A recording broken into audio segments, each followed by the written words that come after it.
ఆ లేఖ సారాంశం చూస్తే సెప్టెంబర్ 15న వాళ్ళు రాసిన లేఖ ప్రభుత్వం సారాంశం చూస్తే రాష్ట్ర ప్రభుత్వాన్ని ఒకవైపున పొగుడుతూ రాష్ట్రం చేస్తూ ఉన్న మంచిని ఒకవైపున అభినందిస్తూ the innovative model promoted by government of AP to utilize renewable energy with a view to achieve sustainable agricultural growth while lowering cost of cultivation by providing daytime power supply to farmers at competitive prices is noteworthy.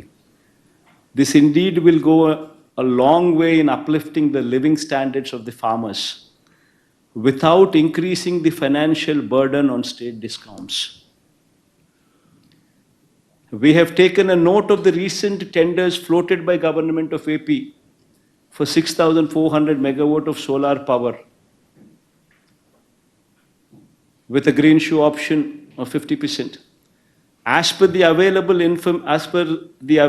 information in public domain, few of the bidders have offered a tariff of 2.49 per kilowatt hour in the tender of GOAP. అంటే మనకు lowest offer ఏదైతే మనకు వచ్చిందో ఆ lowest offer మేము గమనించినాము. మీ discovered lowest offer ఏదైతే మీకు వచ్చిందో అది మేము గమనించినాము. మీరు రైతుల పట్ల చూపుతా ఉన్న శ్రద్ధకు మేము అభినందిస్తూ ఉన్నాము.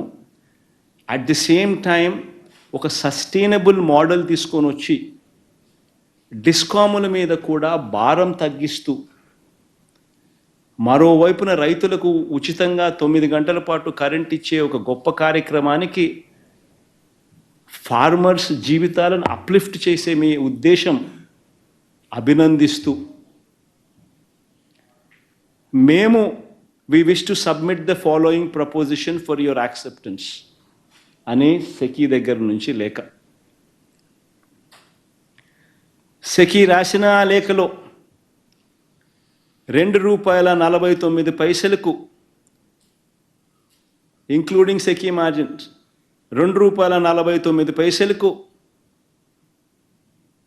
మీరు లీస్ట్ ప్రైస్ ఏదైతే డిస్కవర్ చేసినారో అదే రేటుకు మేము ₹2.49 మేము ఆఫర్ చేస్తాము అని చెప్పి సెకీ లెటర్లో పేర్కొన్నారు.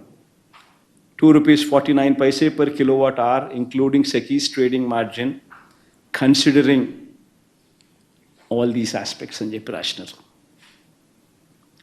అంతేకాకుండా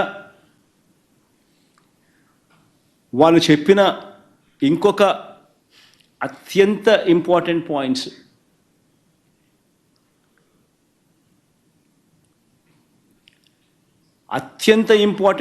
ఏమిటి అని అంటే as a special incentive,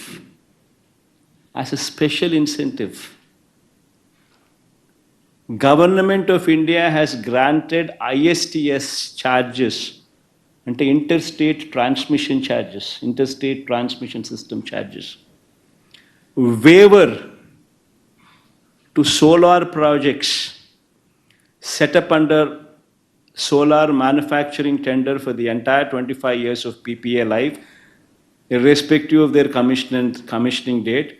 Thus, no such charges would be applicable on Government of Andhra Pradesh.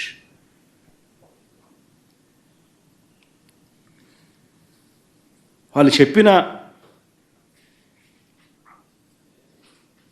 Most important points ఈ పాయింట్స్ చెప్తూ దీంట్లో 2024 సెప్టెంబర్లో 3000 మెగావాట్లు మీకు అందుబాటులోకి వస్తాయి.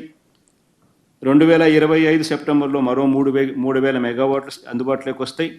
మరో 2026 సెప్టెంబర్ నాటికల్లా మరో 3000 మెగావాట్లు అందుబాటులోకి వస్తాయి. మొత్తంగా 9000 మెగావాట్ల సోలార్ కెపాసిటీ అందుబాటులోకి మీకు తెచ్చేదానికి మేము సిద్ధంగానే ఉండాం. దీనివల్ల మీకు చాలా మేలు జరుగుతుంది. మీకు అగ్రికల్చరల్ సేవింగ్స్ అక్కడ జరుగుతాయి.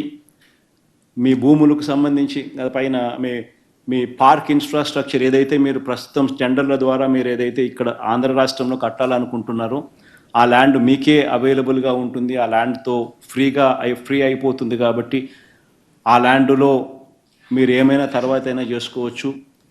ప్లస్ ఈ ఇన్ఫ్రాస్ట్రక్చర్ కాస్ట్ మీరు ఏదైతే సోలార్ పార్కుల మీద మీరు పెట్టాల్సి ఉంటుందో ఆ ఇన్ఫ్రాస్ట్రక్చర్ కాస్ట్ కూడా మీరు పెట్టాల్సిన అవసరం కూడా ఉండదు. ఎందుకనంటే ₹2.49 మేమే inter state transmission charges waiver ఇస్తూ మీ ఆంధ్ర రాష్ట్రానికి ₹2.49 మేమే సప్లై చేస్తాము. మీకు అందుబాటులోకి వచ్చిన లోవెస్ట్ ఆఫర్కు మీరు కనుక్కున్న టెండర్ల ద్వారా మీరు కనుక్కున్న ₹2.49 ఏదైతే మీరు లీస్ట్ రేటు కింద మీకు అందుబాటులోకి ఏదైతే వచ్చిందో అదే రేటుకే మేము అందుబాటులోకి మీకు తెస్తాము అని కేంద్ర ప్రభుత్వం రాష్ట్ర ప్రభుత్వానికి రాసిన లేఖ ఇది.